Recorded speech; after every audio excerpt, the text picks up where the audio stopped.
Alrighty guys, so bit of a change. The engine is in, bolted down on its mounts, and all the gearbox bolts are tightened up to a certain, like, kind of, some of the top ones are hand tight, some of the bottom ones I used the air ratchet on it. So that's good. I'm kind of really happy with that. That was a big thing to do, and I want to do that. I did that on Sunday because I start back work today, being Monday.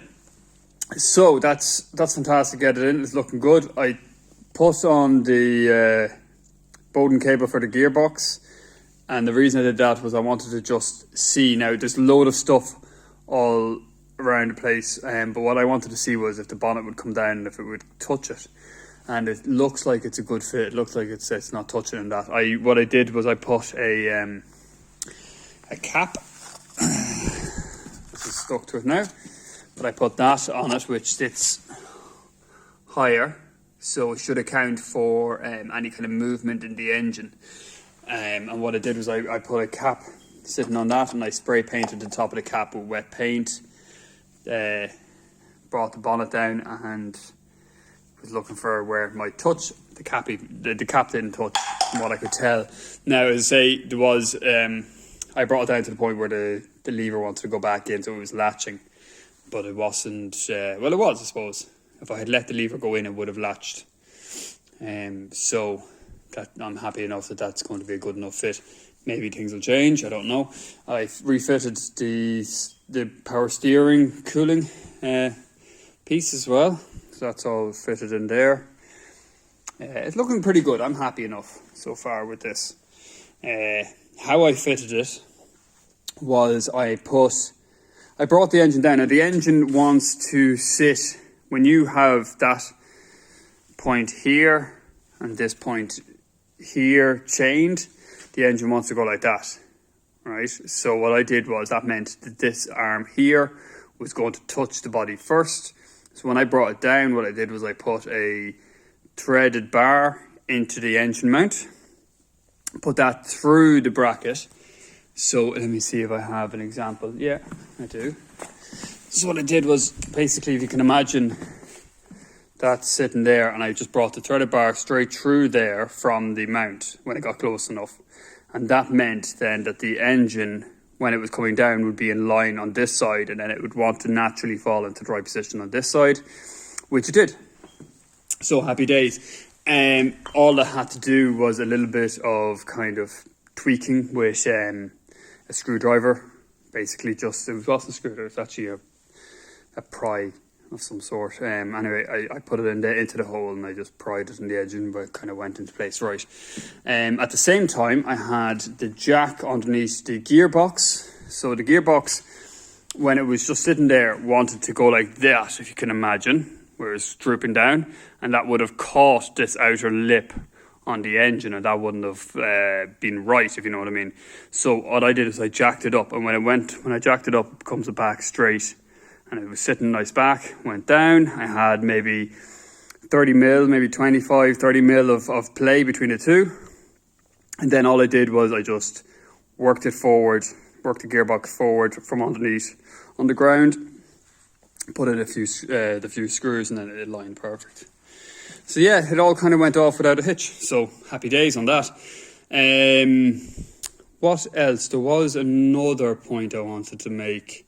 Oh yes, the gearbox Bowden cable. So the gearbox Bowden cable from the naturally aspirated OM 606 came down to a perfectly circular, relatively circular connection into the engine, into the gearbox. The opening in the gearbox is actually circular, but the piece that was on the 300TE had a vacuum coming off it. And this area here, just here, that little divot you're seeing, operated another bar, just like your click down lever that the Bowden cable operates from inside here. It had another lever that was just straight up, and it was in the same location, and went and fitted into that slot there. And that vacuum must operate or push on that in some way when it's up inside there. And that vacuum was fed from, let me go back over to the engine here, was fed from a line coming up to here, which I believe was the same let's say, teed off line that would go to the shift actuator on the other side of the gearbox. So it is obviously some way linked to the same pressure that would operate the shift actuator is operating that kickdown. There, I don't know if it was a case of it was to stop the gearbox from coming back up a gear, if you know what I mean. If there was enough pressure built up, maybe it wanted to allow, basically operating like an assist to the kickdown. Either way, I didn't need it. I just put this in, and hopefully that will work perfectly fine, just like it did on the 722.4 gearbox. So yeah, guys, that's it at the moment. I'm up here now for maybe the next half an hour or so, and what I'm going to do is I'm going to tighten up the gearbox mounts. I think that's all I'll do tonight. Is I'll tighten up the gearbox bolts. And then maybe I'll start looking at reinstalling the steering linkages underneath there as well. That seems like if I got that done in the next half an hour, that would be at least something done for my Monday evening after work. Alright guys, I appreciate you watching. Any advice you can give me on things to do from here on out, that'd be brilliant. I am going to go with the 300ZX intercoolers. I had a look at the mounting for putting in aircon and the radiator and the intercooler, and I just could not see how it was going to work and give me enough reasonable space. So if you wanted to put a 65mm intercooler on there, that was actually coming past this front bumper here if you had to move any of the radiators back. Sorry, if you didn't want to move any of the radiators back. If you wanted to move them slightly back, you would have been exactly flush with that, and you would have been left with no clearances. And I would just say, from experience, having no clearances on your intercooler wears holes through the intercooler over time. And that's with a petrol, a nicely tuned petrol. You can only imagine what the vibrations of a diesel would do to it over let's say your year commute or something like that, you know.